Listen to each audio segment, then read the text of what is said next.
Hello everybody. In my last video, I replied to questions and comments that have been left in my comment section on the lead up to Christmas. This video, I'm answering the 3 most difficult questions to answer. They needed their own video because I turn into a rambling idiot and I'm trying to be concise with my thoughts. The other one is that the last question, I can't answer it without blurting out a load of filth because it's because I feel passionate about it. So I'm going to start off. There's 3 questions. They are the hardest to answer. They're the ones I've spent the most time thinking about. My next question, I'm not going to say their name because maybe they don't want me to say their name. But it's, what advice do you give a young, inexperienced gay man trying to enter into the gay community? So I've thought about this question for like 5 days, and I really thought about this question for like 5 days. What advice would I give a young, inexperienced gay man trying to get into the gay community? Because that's a really difficult one, and I can only give you advice from my own life. I don't know how old you are. I mean, back in 1995, when the internet still went boop, boop, boop, boop, boop, boop, boop, and it all connected through telephone lines, I was 15 years old and I was chatting to guys in chat rooms, and I even met up with a few, and that wasn't my finest moment. So I think I would say beware, don't go and meet random people off the internet. I think that's a great place to start with. I met a few guys off of the internet when I was 15 who were more than happy or more than willing to show me a good time, and that was not a good idea. So my advice to you in that way would be find a gay youth group. That was my best moment as a young gay man. When I was 17, I found a gay youth group, and I found other young gay men like me. And that's actually where I found my first boyfriend. So join a young gay youth group. Don't meet random dudes off the internet. 2, this one's difficult because it's quite contradictive, but say yes to things. Say yes, because when you're young, opportunities fall at your feet, but as you get older, they disappear. Opportunities to go traveling, opportunities to... For me, it was doing modeling when I was 19. I said no. I really wish I said yes, because I could have traveled. I mean, it could have gone either way. I could have traveled and become an international model, or I could have been drugged and essayed by the photographer. Do you know what I mean? But say yes to things say yes to opportunities. I think that's the best way to put it. Say yes to opportunities. Next piece of advice. If you find yourself in a situation that you don't want to be in, don't feel scared to leave. I can think of a few in my past. One, I used to work in a gay bar in 1999, and there was a guy who was like insistent that I would go out on a date with him, to the point of where, to make him go away, I basically said yes. And then as I went out on the date with him, he proceeded to try and get me drunk. And then he became equally persistent that I should go home with him. And I didn't have the balls to just say, listen, buddy, thanks for a couple of drinks, but I'm going now. Have a nice night. Or even when I was working in the bar and I was like, I don't really want to date you, I'm fine, like, you know, thank you for the offer, but no. Or even to be in a situation where, like, there was a bar between me and him, I could have gone and got my manager, and I could have said to my manager, like, there's this guy and he won't leave me alone. Please, will you come and tell him to go away? That's the politest way I could put that. Please tell him to go away. I'm not interested. A friend of mine went home with someone after a date and found out that they lived in a squat with a bunch of junkies. And he didn't have the heart to say to the guy, I don't want to be in this situation. And he ended up sitting in that situation for certainly longer than he wanted to. He saw things he didn't want to see, etc., etc. And I said to him, why didn't you leave? And he was like, I didn't know how to. And I think it's a really good skill to just be able to say, I got to pop outside and make a phone call, or I'm just going to pop off to McDonald's and grab myself a milkshake or a coffee, or, oh, my friend texts me, she wants to have a private conversation, and just like pick up your bag and leave. You don't owe those people anything, etc., etc.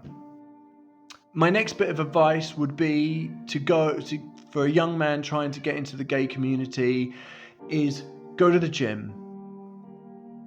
I once described the gay scene to someone as like a stained glass window in a church. It's really colourful and it's really beautiful to look at, but if you tap it too hard, it just shatters and collapses and there's nothing behind it. And we are expected to stereotypically have a specific or certain physique, and it helps. That's not morally correct or not, it's in one respect, it's like, oh, why try and perpetuate that stereotype?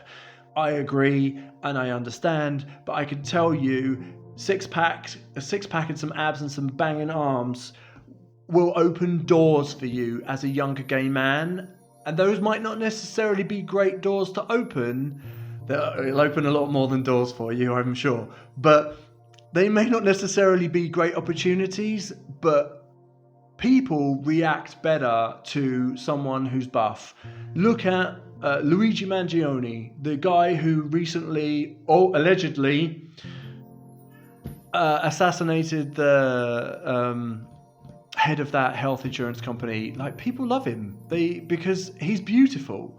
So yeah, being beautiful, having a great body certainly helps in the gay community. And if anybody disagrees with me, write it down in the comment down below and then I'll argue with you about it. Last piece of advice, one of the most important pieces of advice that I can give you is people will buy you drinks.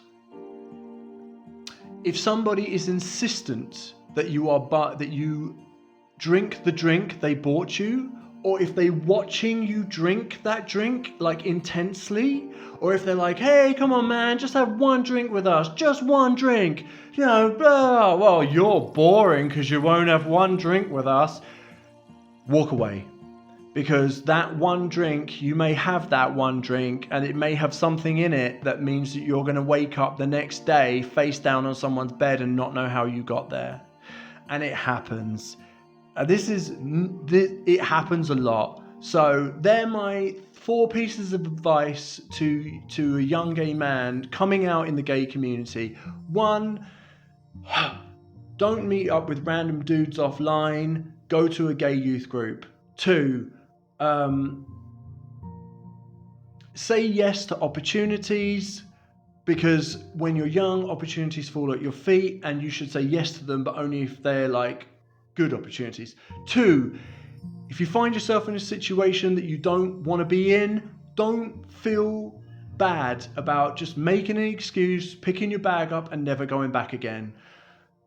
4 or 3, Go to the gym because it'll open doors for you, and many other things I'm sure will open up for you as well. But going to the gym and getting buff isn't going to hurt. And the last thing, if anybody insists that you should have a drink with them, or they watch you have a drink, or they're insistent that you should have just one drink, don't worry, just have one drink with us. Put the drink down, walk away. That's my honest advice to a younger gay man, and I really hope that helps you. And if anybody who disagrees with my advice, please write it down in the comments down below, and then maybe I'll make a follow-up video. But I think that there are some pretty good rules to live by when you first come out as a young gay man.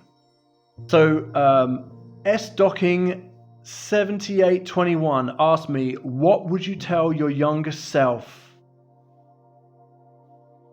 And the problem is if I answer this in one period in time, then I ruin other periods in time. For example, I grew up in a very predominantly white village that is now part of London, but wasn't when I was a kid. It was just a little village. And I grew up in a predominantly white place. I come from a mixed race family, and my dad is dark brown. I say chocolatey brown. My dad is chocolatey brown, and my mum is like white. She's really white. And I was like the brown boy that was at school, and there was a few people at school that made my life hell. And then I'm gay on top of that, and that made my life even more difficult. Once had a conversation with my mum about that, about being like so different at school and it being a horrible experience. Obviously, as an adult, I had that conversation with my mum. But you know, there's things I would change, but if I changed them one place, then I ruined something else. I mean, I had the chance when I was younger to buy my first property when I was 18, and it was a one-bedroom flat, and it was £13,000, and I said no, and I bought a Mini Cooper instead, which was an amazing financial decision. When I was 19, I had the opportunity I was offered a modeling contract, and I said no because I was too shy and too scared, and it was too different to what I'd previously known in my life. And I really regret that. When I was 27, I was watching the BBC Click, and they were talking about this new digital currency called Bitcoin. And they were 23 cents each. They were less than $1. And I remember writing on my whiteboard, what is Bitcoin? ? And I didn't answer that question until it was too late. Because I was working in a sales job where I was basically working myself to the bone, and I used to come home from work and just literally fall asleep face down on my bed, and then wake up fully clothed. And then, you know, because the sales company I worked for were like, more, more, you know. So yeah, there's many things that I could go back and say to myself. But if I did, I would probably ruin something else that happened later on in life. But I suppose if I was going to go back and change anything, I would go back to 2007 and tell myself, like, walk into my place and point at this and say, you need to answer this question, what is Bitcoin? And you need to buy as many of them as you can. Because I don't know if you know, but they just passed $100,000 each. And I knew about them when they were 23 cents. I'd like to go back and speak to myself as a kid and say, hey, don't worry about all these people that are horrible to you because you're brown. You know, without actually saying to myself, things are going to get worse, by the way, because you're going to find out that you don't like girls, you actually like boys. And that's going to happen when you're about 14. You know, it's an impossible question to answer, but I would probably go back to 2007 and tell myself to like write down on the board, who is Satoshi Nakamoto? Like, Satoshi Nakamoto, what is Bitcoin? ? Because I can tell you right now, I probably wouldn't be sitting here. I'd probably be on some tropical island somewhere. So yeah, that's probably the one bit of advice I'd give my younger self. And do you know how long it's taken me to get to that answer? I've made like 4 versions of this video, and this is the most concise and logical one without me going on some crazy rant about temporal paradoxes and changing the past and affecting the future. Okay, cool. Okay, my last question. This one, I know once I answer this, you're all going to disappear, so that's why I left it to last.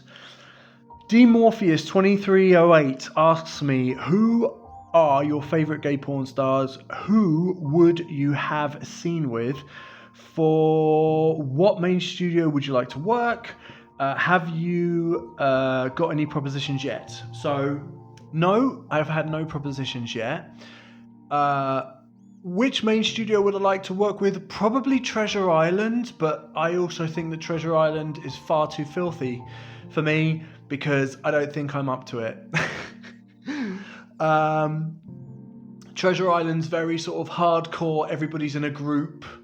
I love the idea of it, not sure I could actually do it. I'm actually looking probably to build my own brand. I'm actually looking probably to build my own brand. Oh, I wouldn't say I wouldn't go work with another studio or with a studio, but let's cross that bridge when I get there. Who would I like to do a scene with? There's a few. So, first of all, my favourite gay porn star is... Oh, great. Just as I said that, and my brain went, nope, it's gone now. Oliver Hunt. Thank you. Oliver Hunt. I follow him on Instagram, and I like him because he's clearly intelligent and has got his head screwed on properly. He is using the money he's earning from doing gay porn to buy properties. And every now and again, you'll see him on Instagram holding a set of keys, going, bought another one, and he's buying buy-to-let properties with the money that he's earning. However, and I would love to work with him. I think he's beautiful. He's like a proper lump of muscle, and I think he's beautiful. I like Victor Rom.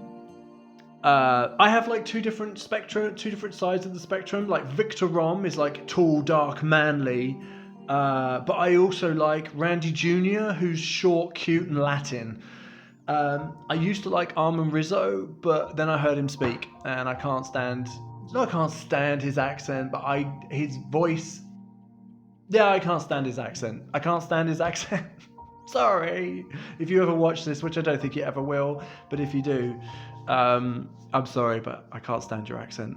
But I'm sure that you're a lovely person.